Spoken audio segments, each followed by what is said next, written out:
Olá, esta é a aula 1 para os alunos do terceiro ano do ensino médio, referente ao quarto bimestre. Como a gente faz em todo o começo do bimestre, que vem avaliações externas, nós abrimos o bimestre fazendo a correção referente ao AP aplicada no bimestre anterior.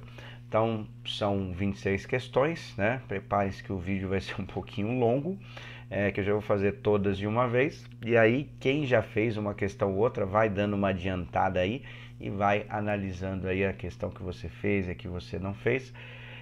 No caso da AP do terceiro ano, em que eu acompanhei aí, que o pessoal fez no presencial, saiu aí no sistema aí, na sede e tal, duas provas, né? Eu coloquei como prova 1, prova 2, se não me falha a memória, eu coloquei no Classroom os PDFs dessas provas no dia 20 de setembro, e aí alguns fizeram por lá, outros nem olharam, fizeram já direto a AP lá. E aí o que foi feito? Eles pegaram metade de uma prova, metade de outra, totalizando as 26 questões, 13 de uma, 13 de outra, né? E aí a gente vai fazer a correção. Então o que foi feito? Eles pegaram da 14 a 26 de uma e da 14 a 26 da outra e formularam as questões. Então os alunos que estavam no ensino presencial me ajudaram a organizar aí as questões que eles lembraram que caíram, e as questões foram essas daqui, começando pela prova 1, que está lá no Classroom, lá, caso você queira consultar. Então a primeira questão: considere o gráfico de uma função f, e está escrito assim, menos 3 e 5. E esse símbolo ali é os números reais, representado abaixo. Só para lembrar, porque a nomenclatura veio um pouquinho diferente aqui, o f de x, que a gente já fez bastante, né, em algumas questões aí analisadas, não é? E aquele valor que ele apresentou ali entre colchetes são os valores do x. Então nós vamos ter que analisar nesse gráfico para responder a questão os valores do x, tá? Não vai responder errado, né? Vem uma nomenclatura um pouquinho diferente. Então ele quer saber o intervalo em que esta função f é estritamente decrescente. Está representado em qual intervalo? Bom, olhando o gráfico aí, que é parecido com a parábola, mas não é, isso acontece para os valores de x entre menos 3 e 1, que é a alternativa A, tá? Bom, questão 15 da prova 1. Um poliedro, que é chamado, o poli é muito e o edro fácil, então é uma forma geométrica que a gente chama de sólido geométrico, que é um estudo da função, não, da geometria espacial, tá? Tem 16 vértices, ou seja, 16 pontos, e 40 arestas, ou seja, linhas. Qual é a quantidade de faces desse poliedro? Bom, esse tema é um tema do segundo ano do ensino médio, geralmente que se estuda, e no fundamental também, no oitavo ano, geralmente estuda isso daí, mas como foi um ano de pandemia, foi meio corrido e tal, a gente provavelmente não viu. Então eu decidi fazer o seguinte: colocar uma pequena revisão desse tema para a gente depois fazer a questão. Então eu peguei aqui o cubo, que é um dos poliedros ou sólidos geométricos bastante conhecido, e aí o número de faces, que é os quadrados que compõem o cubo, são 6, o número de linhas, as arestas, são 12, e o número de vértices, é o encontro entre duas linhas ou mais, são 8, que é o número de pontos, tá? E aí nós vamos lembrar, aplicando esta relação aqui, que já eu falo o nome dela, que é um matemático chamado Leonhard Euler, descobriu esta relação. E aí, quando esta relação é válida para um sólido geométrico, para um poliedro, e a gente fala que é um poliedro euleriano, ou seja, vale a relação de Euler, tá? Então eu coloquei o 8, que é o número de vértices, menos o 12, que é o número de arestas, mais as faces, e a gente vai ver que isso vai dar um valor constante que a gente vai aplicar para responder esse exercício. Então vai ficar 8 mais 6, eu vou pegar os números positivos primeiro, 8 mais 6 costuma dar 14, 14 menos 2 é igual a a 14 menos 12 é igual a 2. Ou seja, qualquer poliedro que vale essa relação de Euler é chamado de euleriano, igual eu falei no começo, e aí ele pode ser aplicado essa relação, que é o V, que é o número de vértices, menos a arestas, mais F, que é as faces, dá igual a 2. Essa constante aí é representada pela relação de Euler. Tá? Bom, dito isso, agora vamos identificar. O V é igual a 16, o A é igual a 40 e o F a gente não sabe. Aplicando a relação de Euler, vai ficar V menos A mais F igual a 2. Então, vai ficar assim, né? 16 menos 40 mais F, sobrou só uma letra só e dá para calcular. 16 menos 40 é igual a 24, o 24 está negativo, jogando ele para o outro lado fica positivo. 2 mais 24 é igual a 26, que é a alternativa C, ou seja, tem 26 faces. 16. João é um atleta e quando vai disputar uma prova de natação, ele utiliza 3 acessórios esportivos: touca, óculos, bermuda de natação. Para disputar uma determinada prova, ele levou em sua mochila 6 opções diferentes de touca, 4 opções diferentes de óculos e 2 opções diferentes de bermuda de natação. Para essa prova, ele utilizará apenas um de cada acessório. Quantos conjuntos diferentes contendo um óculos, uma touca, uma bermuda, ou seja, um de cada, João poderá montar para utilizar nessa prova de natação? Também é um tema do segundo ano e teve aulas do Centro de Mídia neste bimestre para vocês recordarem esse tema, bem lá no final, né? Mas teve. E aí são 6 opções de toucas, 4 opções de óculos e 2 de bermuda. Para calcular o número de combinações, a gente usa o princípio multiplicativo de contagem, ou seja, só multiplicar todas as possibilidades, que é 6 vezes 4 vezes 2, que é 48, que é a alternativa D. Considere f de reais para reais uma função definida por f de x, 2 elevado a x mais 2. É uma função exponencial. Tá? O gráfico dessa função está representado em: o a é uma função do segundo grau, a parábola; o b é uma função exponencial, que é a correta, né? O c é uma função modular, nós não estudamos esse tipo de função, tá? Então nem poderia ser essa. O d é uma função do primeiro grau e o e é uma função do primeiro grau também, que é o gráfico, é uma linha. Então a única que é o gráfico de uma função exponencial é o gráfico b, portanto a alternativa correta. Observe o plano cartesiano abaixo, representado e a representação gráfica do sistema linear: 2x mais 3y igual a menos 1, menos x mais y igual a 3, no qual as retas R e S representam a primeira e a segunda equação desse sistema nessa ordem. Está lá as funções, as retas R e S e alguns pontos marcados de P a T, tá? Os pontos lá marcados. Qual desses pontos destacados no plano cartesiano representa a solução do sistema linear? Bom, nós tivemos aulas para retomar esse tema, também é do segundo ano, mas nós demos uma relembrada aí sobre a representação gráfica de sistemas lineares. Poderia resolver e ler os pontos, mas a gente sabe que a coordenada do ponto que cruza as duas retas é a solução do sistema, e isso só acontece no ponto S, que é a alternativa D. Próxima. Rogério tem uma piscina com capacidade de 3.000 litros. Certo dia, esta piscina estava completamente cheia e Rogério precisou esvaziá-la para fazer um reparo.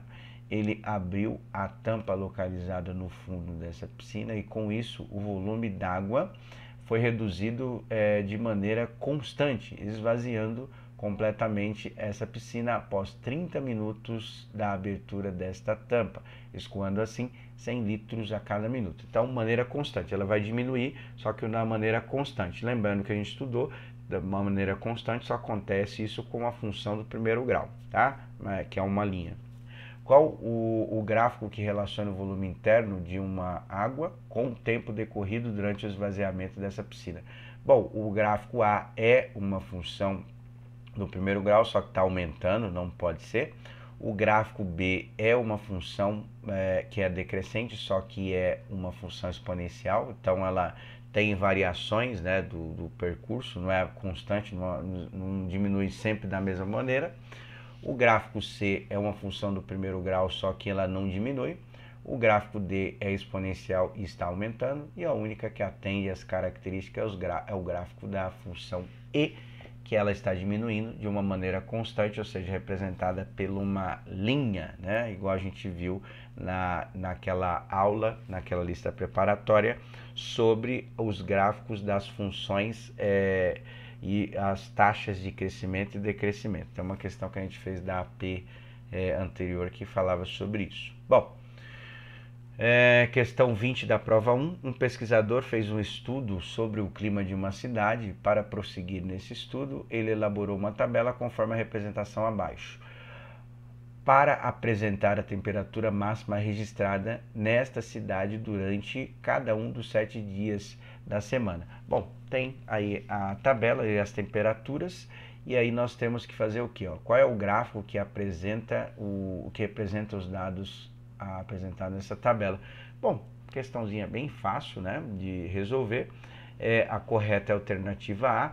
A única que poderia dar uma confusãozinha aí, a gente até falou na aula e tal, né, presencial digo, né, que a gente fez a correção dessas questões, é o gráfico da E. Repara que a única diferença entre o gráfico da A para E, que é a correta, é os dias de quarta e quinta, que estão invertidos no gráfico aqui, tá bom? Então essa é a única diferença, né? As outras estão iguais, tá? Bom, questãozinha fácil também. Questão 21. Observe o plano cartesiano representado abaixo com alguns pontos marcados, também de P a T, né? E ele quer saber qual o ponto que tem a coordenada 1 e menos 5. Isso só acontece no qual valor? Lembrando que primeiro o x e depois o y, né? Só no ponto T. Esta é a alternativa correta, que é a alternativa E.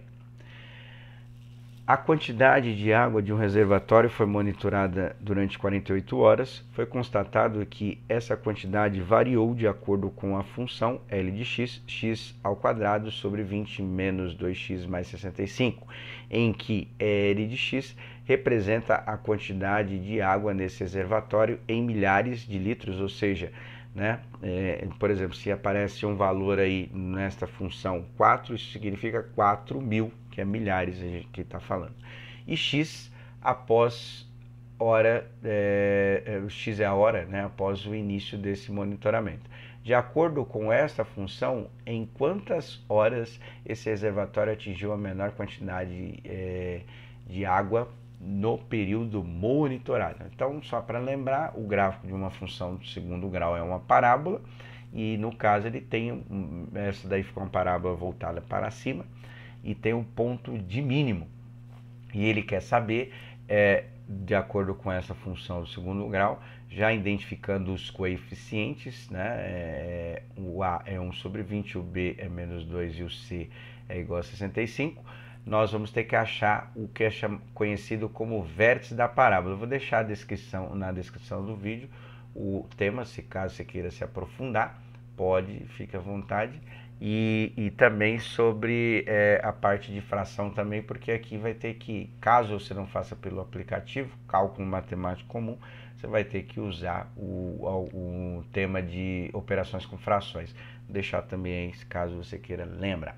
Bom, então a gente tem que aplicar essa fórmula aqui que calcula o vértice da parábola em relação ao eixo de x. Fizemos um exercício também sobre isso, então talvez você não tenha lembrado, né? Mas é um tema do primeiro ano. Lá tem o menos b, aqui na fórmula a gente coloca o contrário, e 2 vezes o valor do A, lembrando que se só tivesse o x ao quadrado seria 1, como está dividido por 20, então seria 1 sobre 20, não é? O B ali, já coloquei o valor positivo que é o contrário, e 2 vezes o A. Vou simplificar aqui para ficar mais fácil, dividindo os dois valores por 2, porque é par, fica 1 sobre 10. 1 vezes o 1 dá o próprio 1, ou seja, fica 1 sobre 10, ou 1/10 também. E aí nós vamos ter que fazer a divisão de fração. Nesse caso não dá para dividir o primeiro com o primeiro, né? Nem o segundo com o segundo, lembrando que a fração, como é 2 inteiros, é a mesma coisa que 2 sobre 1. E aí o que a gente faz aqui nesse caso, quando não dá para dividir direto? A gente multiplica pelo inverso, tá? Então eu deixei 2 sobre 1 e 10 sobre 1, que é o inverso de 1 sobre 10, multiplicando o primeiro com o primeiro, o segundo com o segundo, 2 vezes 10 dá 20, e 1 vezes 1 é igual a 1, 20 dividido por 1 dá 20, que é a alternativa A, tá? Caso você não queira fazer assim, pode jogar esse gráfico no GeoGebra e marcar lá o ponto do vértice para ver a coordenada em relação ao eixo de x, porque se eu olhar no y é um outro valor, tá? Continuando aí a questão 23. O tampo de um modelo de uma mesa escolar é fabricado em madeira e possui o formato de um trapézio, cujas dimensões estão indicadas na figura abaixo. O desenho aí está representado por uma medida que não é comum a gente usar no dia a dia. O dm significa decímetro, tá? O decímetro, só para lembrar, é igual a 10 metros, tá? Igual ao centímetro, né? Um metro é igual a 100 centímetros, um metro é igual a 10 decímetros. O próprio nome que a gente lê já dá qual é a relação entre um e outro, né? O centímetro 100 e o decímetro 10, tá? A serraria que fabrica esse tampo cobra 80 centavos por decímetro quadrado. Então é um exercício de área.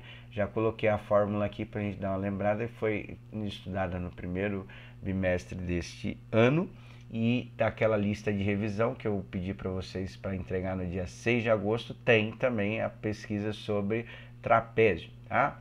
Então tá lá 80 centavos por decímetro quadrado, unidade de área de madeira, que compõe a superfície do tampo. Qual é o valor em reais que essa serraria cobra para fazer um destes tampos de madeira?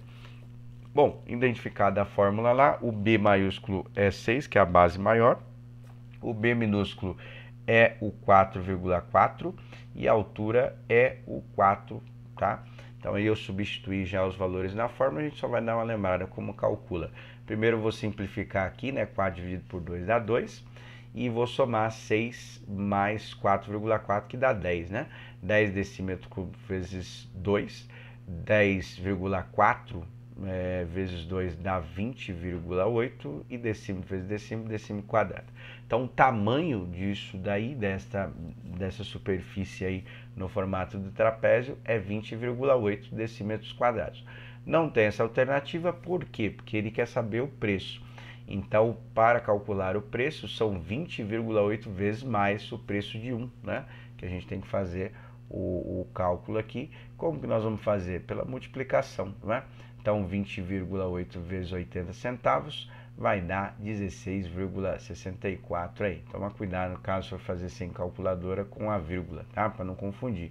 E se quiser fazer o seguinte, quiser fazer o 0,8 somente, e aí faz 208 vezes 8, só conta as casas decimais na hora de colocar a vírgula, tá? Continuando, os pontos R, S, T, U e V estão destacados na reta numérica abaixo. Qual marcações com marcações consecutivas que determinam o segmento da mesma medida? Significa o quê? Que a cada marcação que está aí, que tem algumas que têm valores, outras não, representam uma distância igual, tá?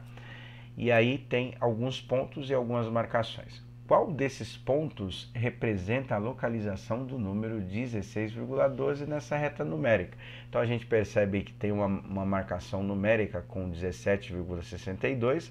Para ser o 16,2 tem que ser um ponto próximo desse daí. Então a gente consegue identificar só de olhar que pode ser o ponto T ou o ponto U, que é os que estão mais próximos aí desse valor. O ponto V passa, né, do 17, então não pode ser, e o ponto RS está muito distante do 17, então está mais próximos aí do 13 que tem lá. Para fazer isso, basta calcular essa distância aqui. Vou pegar 2 pontos consecutivos e aí vou fazendo em relação ao número que a gente já sabe para chegar no ponto T e U e ver qual deles que é o mais próximo. Bom, para calcular a distância é só subtrair os dois, então vai ficar 13,12 menos 11,62, vai dar 1,5. Significa que aquela distância que eu chamei de D é 1,5. Então, para chegar no ponto R aqui é o 1,5, e para chegar no ponto T vai ser o 1,5 mais o 1,5, ou seja, vai ser já 3 aquela distância ali, tá? Então já coloquei assim para ficar mais fácil aí para a gente poder identificar. Então, para chegar naquele ponto T, basta fazer o 12,12, que é o valor numérico que a gente sabe, mais 3, né? E aí, fazendo isso, eu vou encontrar 16,12, que é justamente o que ele quer que a gente calcule, que é o ponto T. Próxima, essa questão deu até confusão aí, porque pelo menos o que estava lá, que a gente viu no que o pessoal que fez no presencial, lá no laboratório de informática, não tinha pergunta. E na hora que fui fazer a correção também, eu fiz calculando o coeficiente angular, e na verdade era o coeficiente linear, que é até mais fácil de calcular, é só olhar o ponto que a reta cruza em relação ao eixo de y, que a gente representa como B, tá? Então tá aqui, ó, observe a reta T representada no plano cartesiano abaixo, e só tinha o gráfico e não tinha a pergunta. No PDF que eu coloquei aqui tem a pergunta, qual é o valor do coeficiente linear. É só olhar o ponto que ela intercepta no eixo de y, que é o menos 3, e isso está na alternativa A, né?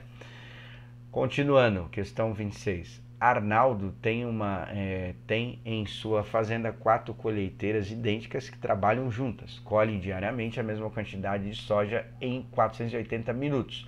Para agilizar a colheita dessa soja, Arnaldo comprou 2 novas colheiteiras, ou seja, eram 4, passou a ser 6, tá? Idênticas a que ele já possuía, para trabalhar junto com as demais aí, colhendo essa quantidade diária de soja. Com a incorporação destas novas colheiteiras, em quantos minutos esta quantidade diária de soja será colhida? Então, o que a gente percebe? A gente percebe que tem uma relação de proporcionalidade. Cada 4 colheiteiras cobre essa área aí, que não falou qual é o tamanho, mas é 480 minutos. 2 colheiteiras a mais, ou seja, 6 colheiteiras colherão em X minutos. Isso aqui é um exercício de regra de 3, tá? Mas tem que ficar atento a esse detalhe aqui do exercício, porque se ele aumentou o número de colheiteiras, o que acontece com o tempo? O tempo vai diminuir, né? Então a gente tem que ficar atento a esses detalhes aí. Não é muito comum cair esse tipo de proporcionalidade, que a gente chama proporcionalidade inversa, né? O que é um aumenta, o outro diminui. E nesse caso aqui, como que nós vamos fazer? O cálculo é o mesmo da regra de 3, que tem a proporcionalidade direta, com um pequeno detalhe, que no final você precisa inverter uma dessas informações. Geralmente a gente mantém a primeira, que é o 4 e o 6, e inverte a segunda. Então eu coloquei lá, era 4 igual 480, né? Eu inverti, coloquei x, e consequentemente o de baixo eu inverti, certo? Coloquei lá, era 480 e x, eu pus x e 480. A única coisa que muda é essa, inverte, porque a gente tem uma relação inversa, certo? Bom, aqui eu vou simplificar só para ficar mais fácil, né? 4 por 2 dá 2 e 6 por 2 dá 3, né? Dividir os 2 por 3 para ficar mais fácil, principalmente para quem for fazer sem calculadora. Então vai ficar 3 vezes x vai dar 3x, e 2 vezes 480, resolvendo aí vai dar 980 ou 960. O 3 ele está multiplicando, passa dividindo, então vai ficar 960 dividido por 3, que é igual a 320. Então perceba que o número de colheiteiras aumentou, consequentemente o tempo tem que diminuir. Isso corresponde à alternativa B. Bom, terminamos a prova 1, nas 13 questões que caiu. Agora vamos para a prova 2, mais 13 questões. Então se segura aí que o chicote vai estralar. Bom, vamos lá. Observe na tabela abaixo a quantidade de municípios de cada região norte brasileira. Tem lá algumas regiões, tá? Do Rondônia, Acre, Amazonas, Roraima, Pará, Amapá e Tocantins. Só para curiosidade, Tocantins é o estado mais novo, né? Da federação aí, né? E aí tem a quantidade de municípios. O que ele pede? Para a gente analisar qual o gráfico que representa aquela tabela. Muito fácil, muito simples. Eu peguei aqui o de Rondônia, que é 52 municípios. Então a gente vê ali a tabela e analisa o gráfico. Ele só trocou a ordem, né? Mas o único gráfico que tem Rondônia igual a 52 é o gráfico C, né? Então, fazendo isso aí, a gente já elimina a questão aí, nenhuma delas tem mais sobre isso. Questão 15. Para aproveitar o feriado prolongado, um grupo de amigos alugou uma casa por R$ 1.080, valor que será dividido igualmente entre eles. Às vésperas do feriado, outros 6 amigos resolveram viajar com o grupo, diminuindo assim R$ 30 no valor que cada um pagaria, né? na quantidade inicial que pagaria.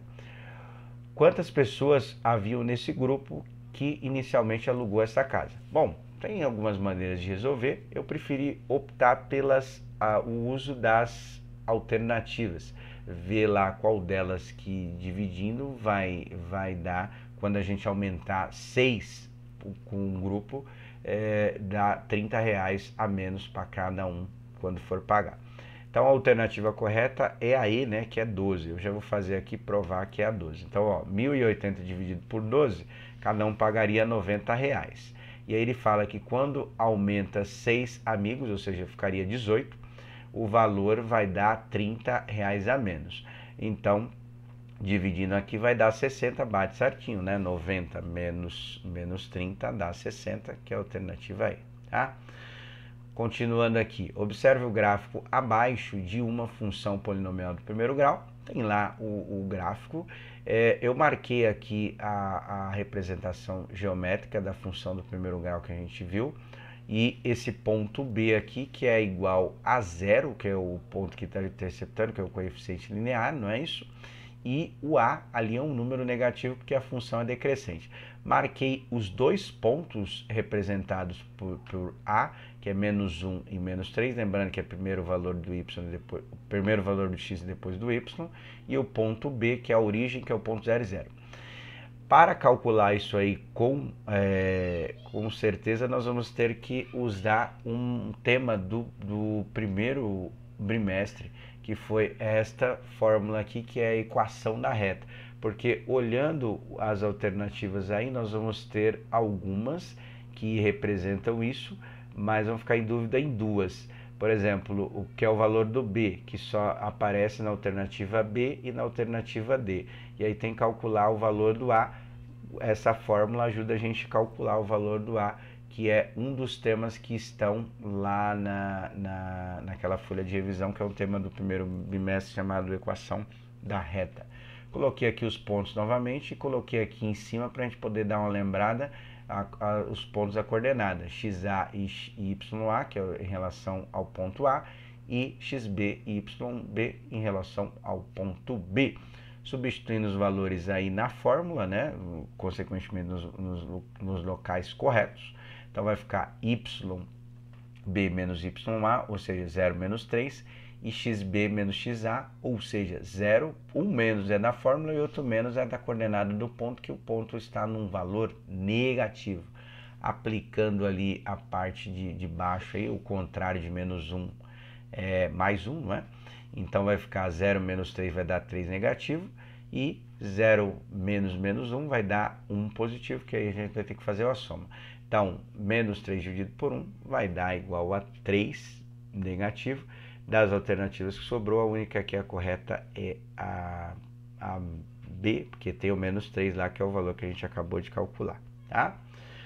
Continuando, qual desses desenhos abaixo apresenta a planificação do cubo? Só por curiosidade, o cubo tem 11 planificações diferentes e a mais comum é essa daqui, né? Ó, que é como se fosse uma cruz, tá? Alguns fizeram essa questão imaginando dobrando o cubo para ver qual delas que dá. Acho que a maioria fez dessa maneira, né? As outras não fecha certinho, vai ficar algum buraco aí nas faces do cubo. Questão 18. Em uma exposição de arte, 88% dos 200 quadros foram vendidos. Um colecionador comprou 25% desses quadros que foram vendidos. Quantos quadros esse colecionador comprou nessa exposição? Bom, aí nós temos que calcular duas porcentagens. E no Enem costuma cair algumas questões assim também, que é a porcentagem da porcentagem.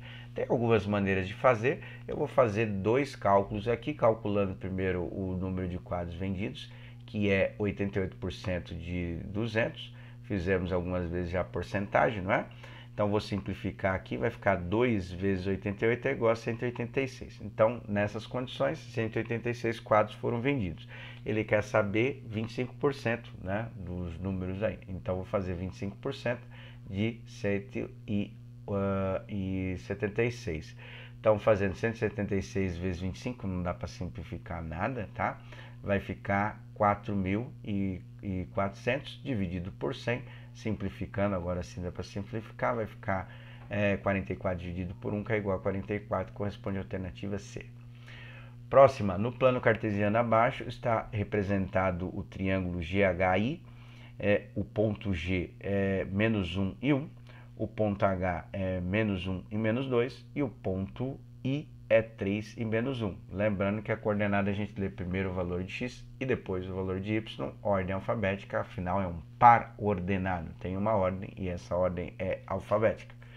Continuando aqui, nós temos que marcar aqui o que? Quais são as coordenadas dos vértices, ou seja, dos pontos G, H, I desse triângulo nessa ordem, ou seja, primeiro o G, depois o H, depois o I. A única alternativa que tem certinho essa ordem é a alternativa B. Tá? Próxima, no plano cartesiano, abaixo está representado o gráfico da função R para R positivo, então ali é só os números reais e os números positivos, definida pela função 2 elevado a x, é uma função exponencial. Então, não sei se você lembrou no dia quando você fez, mas eu falei um pouquinho na aula, que é o contrário da função exponencial, é uma função logarítmica, né? Então, inversa da função exponencial, tá? Então, tem que tomar cuidado que o oposto inverso em matemática é diferente. Então, nós vamos ver qual função desta daí é uma função logarítmica inversa a esta daí. Então, a primeira é uma função logarítmica, mas não é inversa, porque teria que fazer o mesmo desenho como se fosse um espelho, tá? Esta B, ela é uma função exponencial. Alguns marcaram isso, mas aí é o conceito de oposta, não inversa, tá? A C também, a gente pode considerar ela... Não, nesse caso não, que ela está na parte negativa lá, é só para confundir, né? E a D, ela é a alternativa correta, que se você pegar aquela função, traçar como se fosse uma linha reta, uma função do primeiro grau, como se fosse o reflexo, ia dar essa daqui da D. E a E é uma função exponencial, não é logarítmica, tá? Questão 21. O polinômio hx, x ao quadrado mais 12 menos 28, tem como raiz, ou seja, solução para o x, menos 14, ou 14 negativo, e 2. A forma fatorada desse polinômio tá lá. E aí, o que nós vamos fazer? Tá? Tem algumas maneiras, mas a maneira mais fácil é testar as alternativas, porque o do segundo grau é um pouquinho difícil de fazer, mas a do primeiro é moleza, porque fazendo igual a zero a gente acha as raízes, e a do primeiro grau é muito mais fácil de resolver do que a do segundo. Quer ver? A do primeiro grau, vou pegar a alternativa A, ó. Fazer x mais 14 igual a zero. Fazer o passo a passo, daria até para fazer de cabeça, mas vamos lá. O mais 14 está somando, passa subtraindo. Então fica 0 menos 14, x é igual a menos 14, tá vendo? Bem facinho de resolver. A segunda parte ali eu vou pegar e vou fazer a mesma coisa. X menos 2 igual a zero. Contrário de menos 2 é mais 2, então vai ficar 0 mais 2, que é igual a 2. Bateu certinho as respostas aí, então alternativa A, né? As raízes, ou seja, a solução para aquele polinômio do segundo grau é essa daí, menos 14 e mais 2, tá?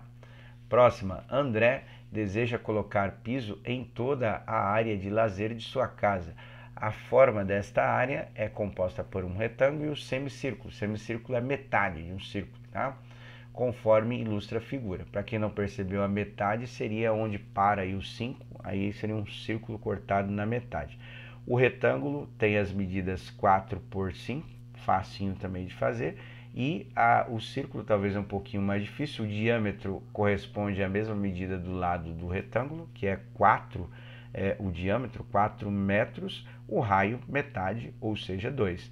Considere o π igual a 3,14. No caso, na resolução, eu vou fazer com 3, que fica mais fácil, igual a gente já costuma fazer, né? Quantos metros quadrados de piso André deverá comprar, no mínimo, para cobrir a área de lazer de sua casa? Poderia comprar mais, né? Que eu falou no mínimo. Então, os pisos geralmente compram, vocês ainda devem ser jovens, não devem comprar piso ainda para reformar as casas. Então, geralmente compra mais, porque pode quebrar, tem alguns recortes que às vezes vai precisar um pouco mais do que a área que seja destinada a este fim. Então eu coloquei lá AR, que é a área do retângulo, é bem fácil de fazer, porque é só multiplicar as medidas, 5 vezes 4 dá 20, metro vezes metro dá metro quadrado. Então a parte do piso só é essa parte aí da parte do retângulo. Agora tem que pensar na parte do círculo, que é π vezes r elevado a 2, eu dividi por 2, por que fiz isso? Porque ele falou que a metade do círculo, usou o termo semicírculo, se eu olhar no desenho é metade também, né? Então o raio é igual a 2, vou fazer primeiro a potência aqui, 2 vezes 2 dá 4, e metro vezes metro dá metro ao quadrado, então vai ficar 3 vezes 4 dividido por 2, 3 vezes 4 dá 12, dividido por 2 é igual a 6. Então, o que nós vamos fazer? Nós vamos somar para dar o total aqui. Eu coloquei AT, que é a área total, e o AC, que seria a área do círculo aí, né? Então, 20 metros quadrados mais 6 metros quadrados dá 26 metros quadrados, que é próximo da alternativa C. Lembrando que não deu o 28 ali certinho, porque eu arredondei o π. Se tivesse usado 3,14 ia dar certinho, mas preferi fazer assim que fica mais fácil de resolver. Questão 23. Um sinalizador náutico, ou seja, no mar, né? Ao ser ativado, tem a sua altura variando de acordo em função do tempo, conforme a função h, que representa a altura, o t seria o tempo, 80t menos 5t ao quadrado. Só um detalhe importante, além do x que nós estamos acostumados a usar, ele usou t aí, e a ordem do a e do b está invertida. Repara aí, né, que geralmente a gente coloca o x ao quadrado, no caso seria o t ao quadrado primeiro e depois a primeira. Ele inverteu a ordem aí, então tem que ficar atento a esse detalhe. No qual h é a altura atingida em relação ao tempo t, transcorrido em segundos após o seu lançamento. Quantos segundos após o lançamento desse sinalizador ele atingirá a altura máxima? Repara que é o mesmo tema de questão que nós fizemos nos itens anteriores, tá? Só que ele usou t aí, né? Eu vou manter aqui o x aqui, mas dá na mesma, tá? Bom, então eu coloquei aqui o valor aqui das funções e aí identifiquei o a, que é menos 5, o b, que é 80, e o c é 0, que não aparece, tá? E aí nós vamos ter que fazer o mesmo cálculo, usei o x aqui, mas tanto faz aí a letra. Então, o a é 5 negativo e o b é 80. Como é menos b, vai ficar menos 80. Então, vai ficar menos 80 é igual a 2 vezes o menos 5. 2 vezes menos 5 vai dar menos 10. Então, vai ficar menos 80 dividido por menos 10. 80 dividido por 10 vai dar 8, não é isso? 8 o quê? 8 positivo, porque a gente está falando de tempo, não pode ser tempo negativo. Isso corresponde à alternativa B. Próxima questão. Para assistir a um show, os espectadores devem passar inicialmente por 10 bilheterias e depois passar por 6 portões que dão acesso ao local do show. De quantas maneiras diferentes espectador pode escolher ao acaso o local do show, passando pelas bilheterias e pelos portões. São 10 opções de bilheterias e 6 de portão. 10 vezes 6 é igual a 60, alternativa aí, né? Princípio multiplicativo de contagem.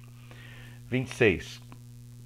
Pedro é funcionário de uma construtora e está trabalhando na fixação de cabos de aço de uma ponte estaiada. Estaiada é aquelas pontes que tem vários cabos, esses cabos são chamados de estais, né? E aí por isso o nome da ponte estaiada, que a mais famosa é a de São Francisco, né? Mais famosa mundial, mas aqui no Brasil tem bastante daquele modelo.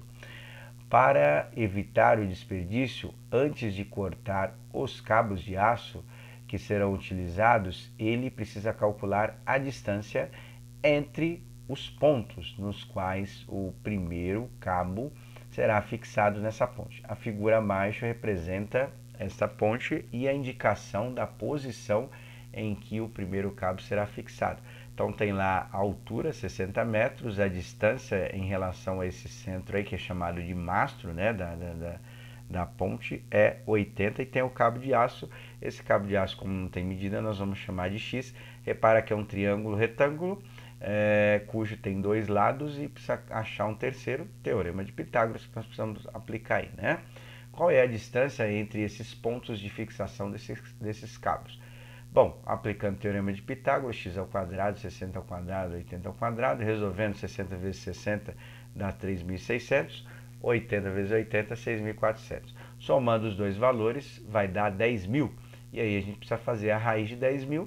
Daria para testar as alternativas aí, e testando a gente vai encontrar a alternativa que tem o número 100, que é a raiz de 10.000, que é a alternativa D. A última questão não é das mais difíceis, é parecida com a primeira. Então vamos ver aqui, ó, no plano cartesiano abaixo está representado um gráfico de uma função f 0 para 5, né? Então o valor do x, já coloquei aqui para a gente dar uma lembrada, tá? E tem um gráfico que é trechos de uma função do primeiro, tem trechos que diminuem, trechos que aumentam, trechos que é constante. Ele quer saber qual é o intervalo que essa função é decrescente. Olhando aqui o gráfico, é o primeiro trecho em relação a x, que começa no 0 até o 2 positivo, que é a alternativa A.